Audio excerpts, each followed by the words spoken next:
에베소서 2장 11절로 22절에 있는 말씀 한 절씩 교독을 하겠습니다. 그러므로 생각하라. 너희는 그때에 육체로는 이방인이요 손으로는 육체에 행한 할례를 받은 무리라 칭하는 자들로부터 할례를 받지 않은 무리라 칭함을 받는 자들이라.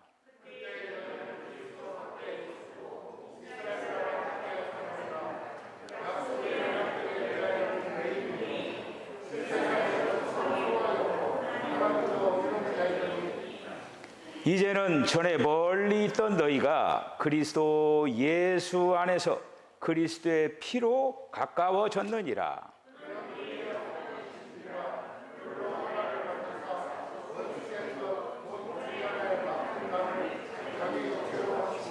법조문으로 된 계명의 율법을 폐하셨으니 이는 이 둘로 자기 안에서 한 새 사람을 지어 화평하게 하시고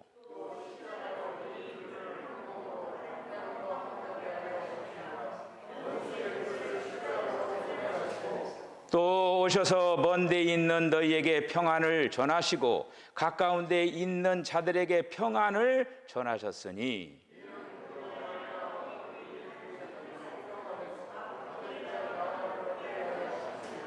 그러므로 이제부터는 너희는 외인도 아니요 나그네도 아니요 오직 성도들과 동일한 시민이요 하나님의 권속이라.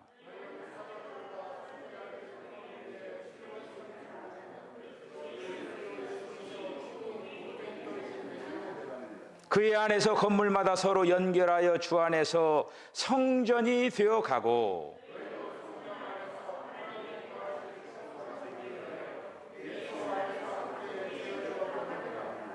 아멘. 주님, 은혜와 사랑을 감사합니다.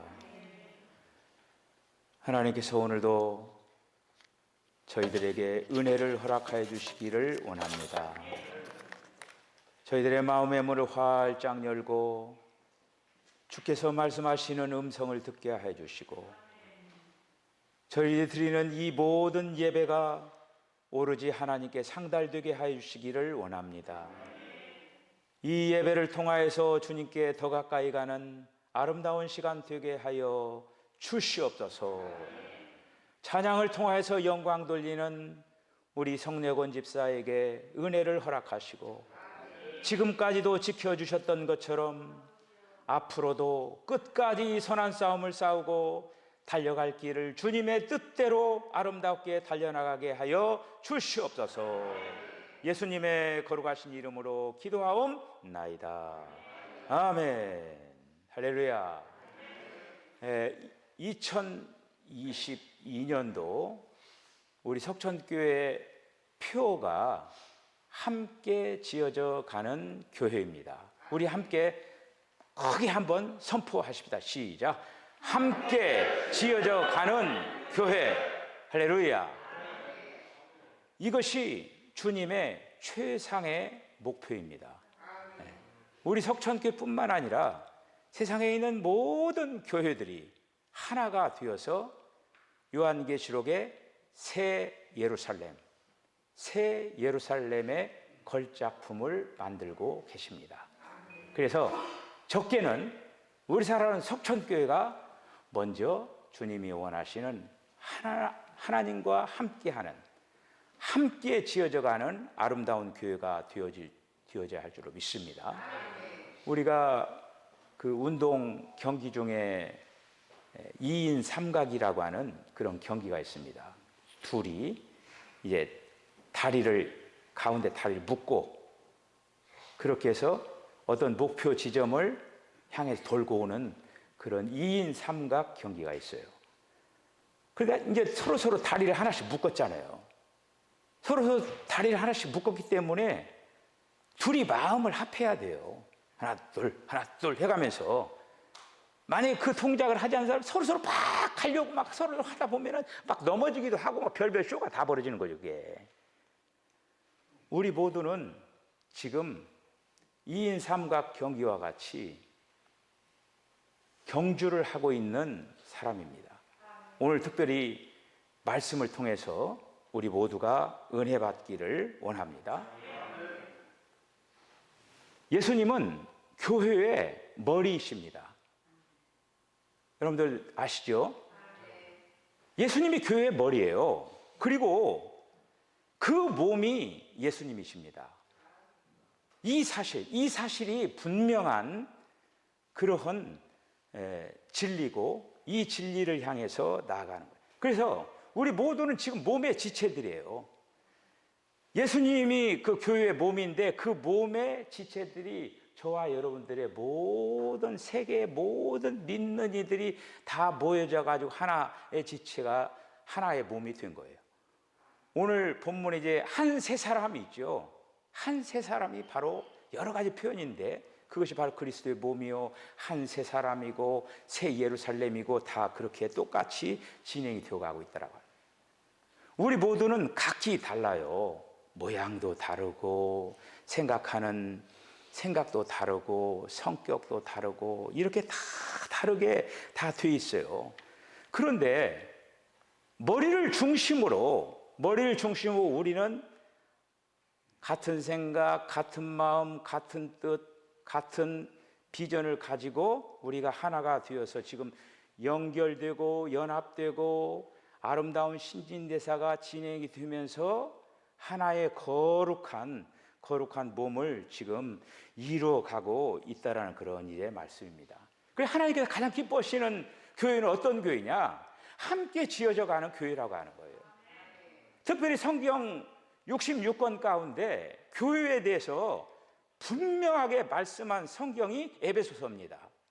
여러분들이 에베소서를 짧지만은 6장밖에 안 되지만 이걸 깊이 읽고 그리고 또 하나님의 거룩한 목적이 에베소서에 있다라고 하는 것을 여러분들이 분명히 알고 이 교회에 대한 바른 이해가 있으시길 바랍니다. 오늘 이제 저와 여러분들이 같이 이제 교도관 그 말씀 가운데 오늘 제가 말씀을 전하면서 거기에 세 가지 이제 단어가 나오는데 여러 단어가 나오지만은 집중해야 될 그 단어가 12절에 그때에, 13절에 이제는, 19절에 그러므로 여기에다가 우리들이 이제 초점을 맞추어서 오늘 말씀을 한번 생각을 하면서 은혜 받도록 하겠습니다. 첫째 단어는 그때라고 하는 거예요. 그때.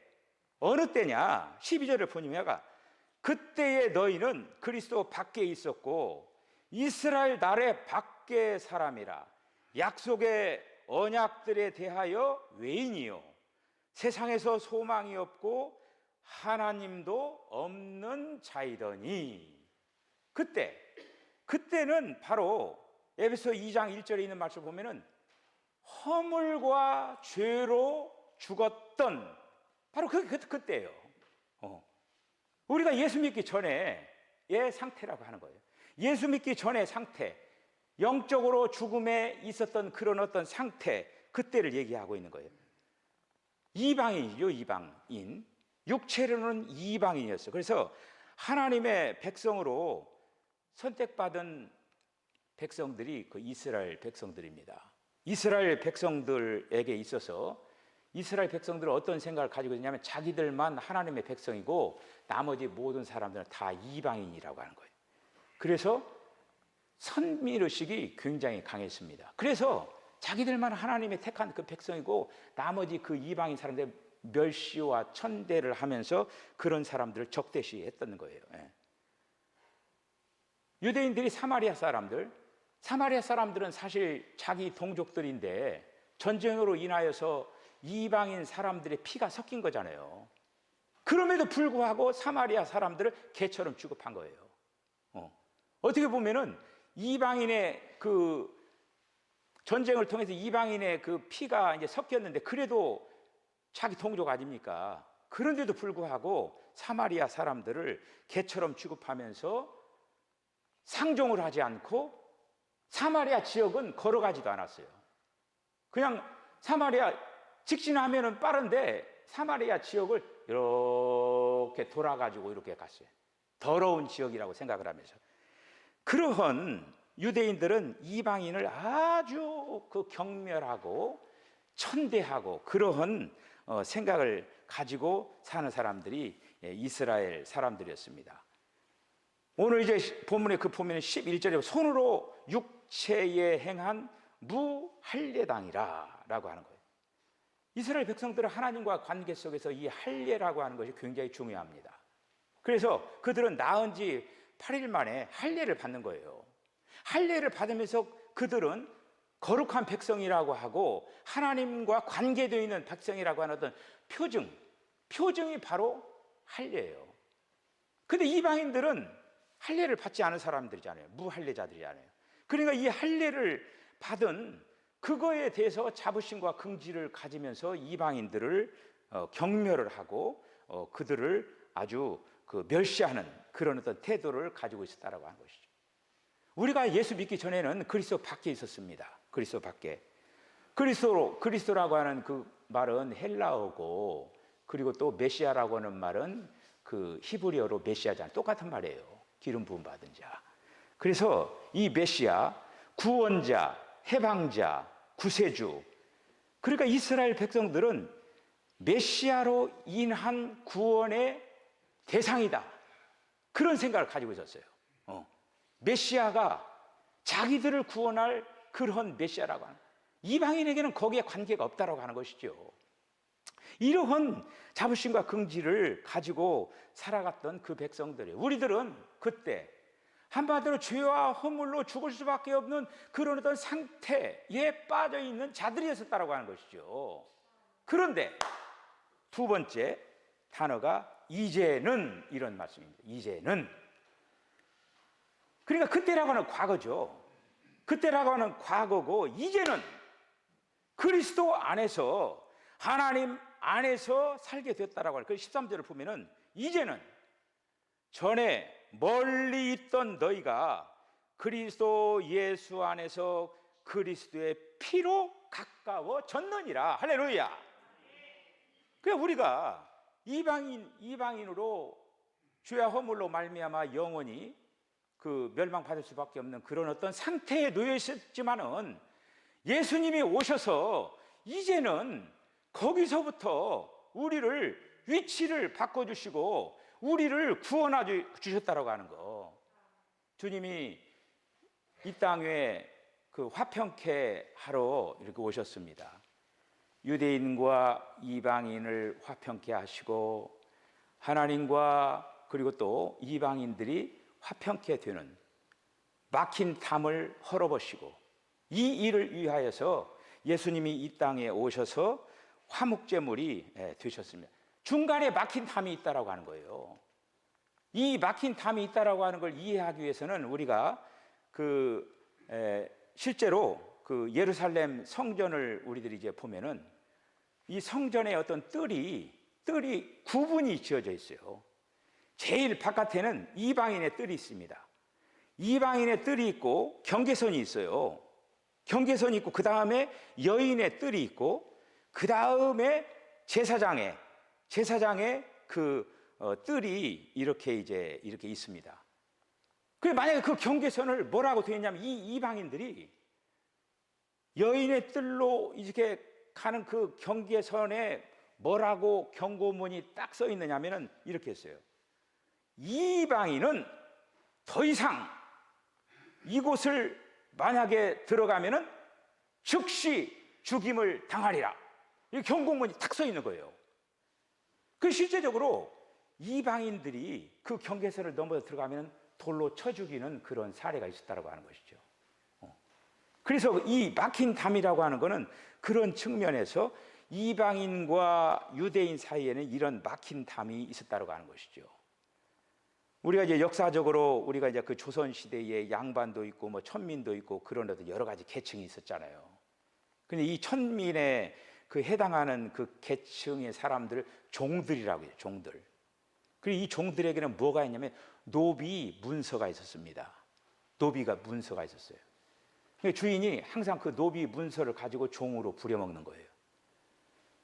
그런데 그 노비가, 그 종이 자유케 되기 위하여서는 어떤 일이 벌어지냐면 노비 문서를 주인이 불태워버리는, 그렇게 너는 이제 자유인이다, 그렇게 해방시켜주는 그런 어떤 그 경우가 있었습니다. 노비 문서가 태워져 버려야 돼. 노비 문서 태워지면은 더 이상 그 사람은 이제는 천민이 아니고 노비도 아니고 종도 아니고 자유인이 되어버려요. 자유인이. 네. 그러한 우리 역사적인 그 부분들이 있듯이 주님께서 이방인으로서 이제는 자유인이다, 너는 이제 구속받았다 라고 하는 그 표정을 노비문서 태웠지만은 예수님은 그 일을 이루기 위해서 어떻게 했느냐, 예수님이 십자가에 달리셔서 피를 흘리셨다라고 하는 거예요. 할렐루야.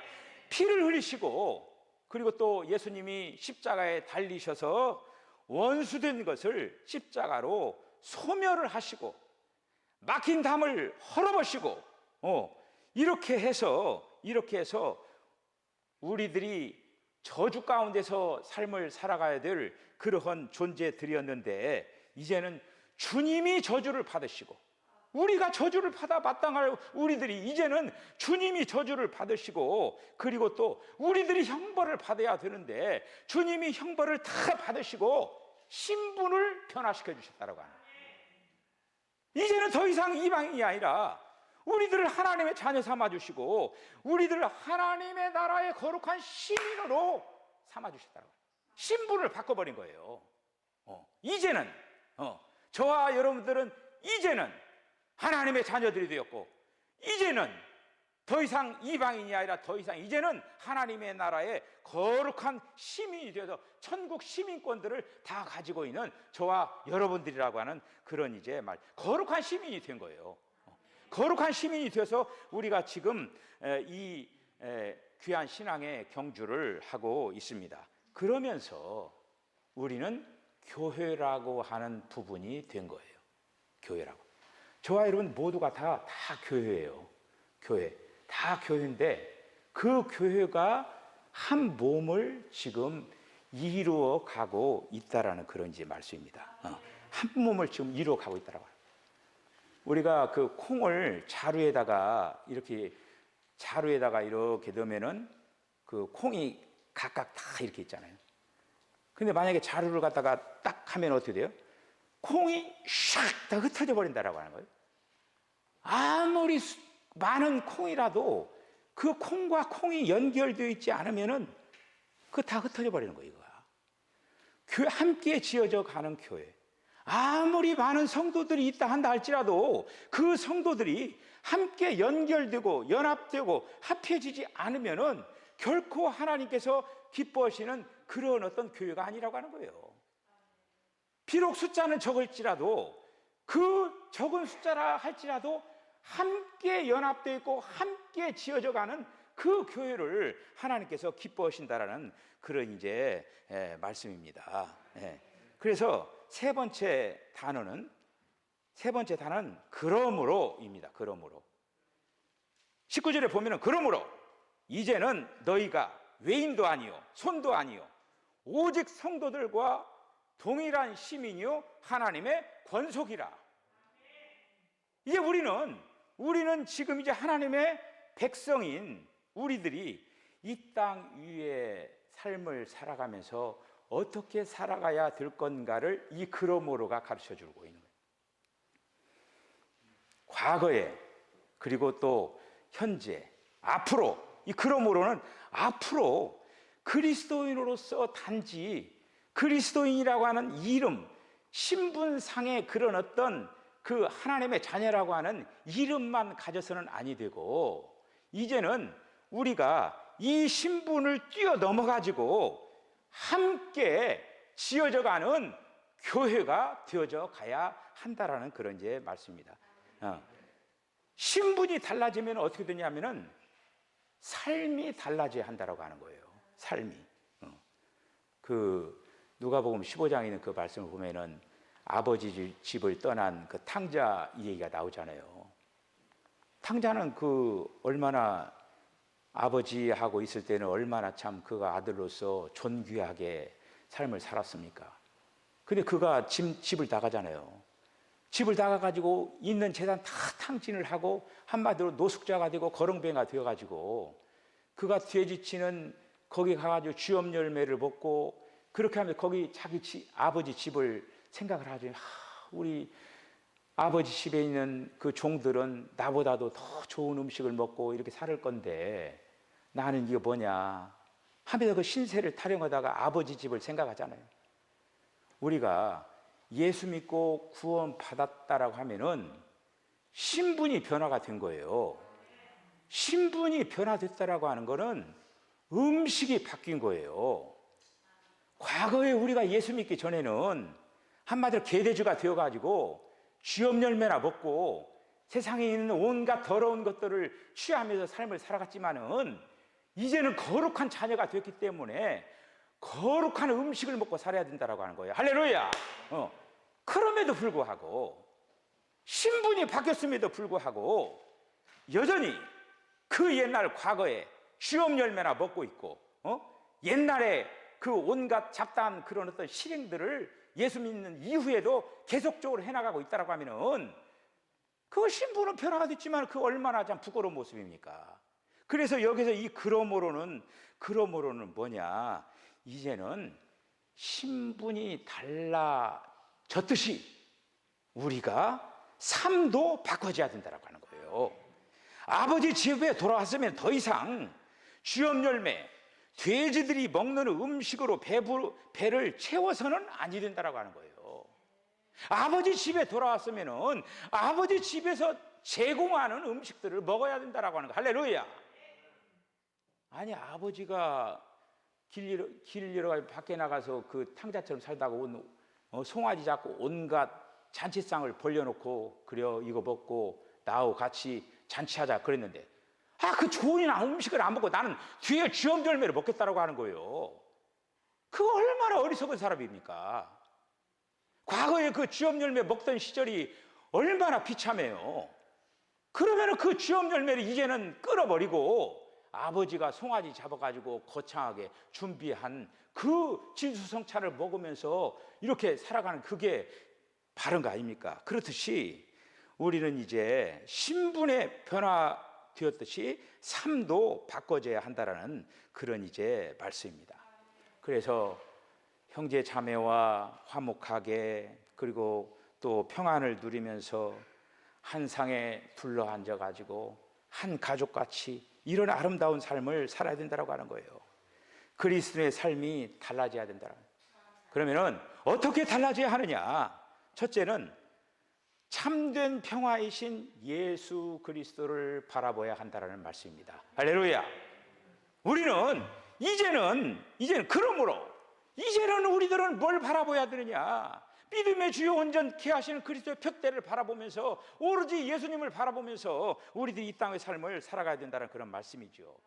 그리스도께서 인간과 하나님 사이에 화평케 하셨기 때문에 그리고 또 하나님과 인간과의 갈라진 사이를 이제는 예수님이 십자가의 길을 걸어가면서 화해의 길을 열어놓으셨잖아요. 열어놓으셨기 때문에 우리들이 이제 무엇보다도 이 땅의 삶을 살아가면서 예수 그리스도를 통하여서 화목하고 화평케 하는 그런 어떤 삶을 계속적으로 지향해 나가야 한다라는 그런 이제 말씀입니다. 우리가 이제 특별히 이 십자가라고 하는 것을 통하여서 둘이 하나가 되고 화목하게 하는 그 역사를 이뤘다는 사실들을 기억을 하면서 예수님이 말씀하신 대로 예수를 믿으면서 우리 안에 형제와 불화하는 그 일들이 있으면 아니 된다라고 하는 것이죠. 그래서 예수님이 뭐라고 말씀하셨습니까? 너희들이 예배 드리기 전에 예배에 형제와 불화한 일이 있으면은 제물을 놓고 형제 화해하고 와서 예물을 드려라. 이렇게 말씀하신 것처럼 우리들은 주님이 이루 놓으신 그 귀한 역사 가운데 하나가 뭐냐면 화목하게 주님을 바라보면서 그러한 노선을 따라서 우리의 삶이 변화되고 계속적으로 달려나가야 된다는 그런 말씀입니다. 뿐만 아니라 두 번째는 그리스도께서 모퉁이 돌이 되셔가지고 그리스도께서 모퉁이 돌이 되셔가지고 우리는 이제는 그 모퉁이 돌에 붙어져서 서로 계속적으로 이어져 가면서 지어져 가는 그런 교회가 되어져 가야 한다는 말씀입니다. 모퉁이 돌. 대개다 그 모퉁이 돌은 모퉁이 돌 위에다가 뭘 올려놓습니까? 기둥을 올려놓잖아요. 기둥을. 모퉁이 돌 위에다가 기둥을 올려놓고 그 모퉁이 돌을 중심으로 해서 계속적으로 이제 지어져 가는 거죠. 함께 지어져 가는 거예요, 이거가. 이게 우리가 교회를 다니면서 함께 지어져 가는 그거를 늘 잊지 말고 그 모퉁이 돌에 계속적으로 이어져 가는 그런 상태를 우리들이 기억을 하면서 집을 아름답게 건축을 해 나가야 한다는 그런 이제 말씀입니다. 모퉁이 돌이 되신 그 예수님, 사실 모퉁이 돌은 사실 어떻게 보면은 있는 곳에서 정말 말없이 그 기둥을 떠받치고 그 집을 지탱을 하면서 또 옆에 이어져가는 그 중요한 역할을 하는 것이거든요. 그러니까 그 집의 어떤 그 부분에 지어야 되는 가장 중요한 요소가 결국 모퉁이 돌이라고 하는 것, 그리스도라고 하는 것이죠. 그리스도를 통하여서 우리가 하나하나 아름답게 연결되고 연합되고 합해져야 한다는 그런 말씀입니다. 세 번째는 성령으로 온전히 변화되어야 된다라고 하는, 오늘 22절에 있는 말씀을 보면은 여러분, 이 지상에 있는 교회는 문제가 있을 수밖에 없어요. 왜? 그 안에 있는 이 인간들이라고 하는 그 존재가 문제가 있기 때문에 지상에 있는 이 교회들은 문제가 있을 수밖에 없습니다. 그런데 문제가 있음에도 불구하고 어떻게 함께 지어져 갈 수가 있느냐? 변화가 일어나야 된다고 하는 거예요. 우리 자신 하나하나가 성령을 통하여서 우리들 하나하나가 변화되고 성장하고 성숙되어질 때 그 집은 더욱더 단단하게 야무지게 잘 지어져 갈 수가 있다는 그런 이제 말씀입니다. 교회를 아름답게 지어져 가게 하는 가장 중심적인 그런 어떤 부분에서 애타하시는 분은 성령님이셔요.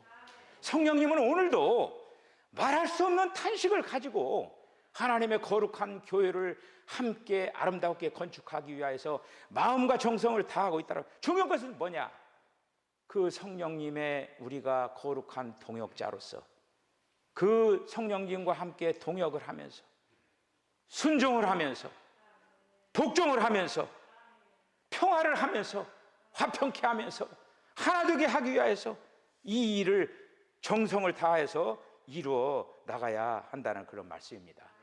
중요한 거는 우리 안에 계속적으로 자리 잡고 있는 이 죄의 속성이 우리의 어떤 부분들을 점유하지 못하도록 성령의 역사가 강하게 역사해야 된다고 하는 것이죠. 지금 이병기 목사님께서 이 발관을 한 후에 지금 본인이 지금 제대로 호흡을 하지 못하는 것은 코로나로 인하여서 폐 부분들이 손상이 되었다고 하는 것이죠. 손상이 되어서 본인이 하더라도 그 기능이 살아나지를 못하는 거예요, 이거가. 이게 굉장히 지금 어떻게 보면은 위급한 상황이에요, 이거가.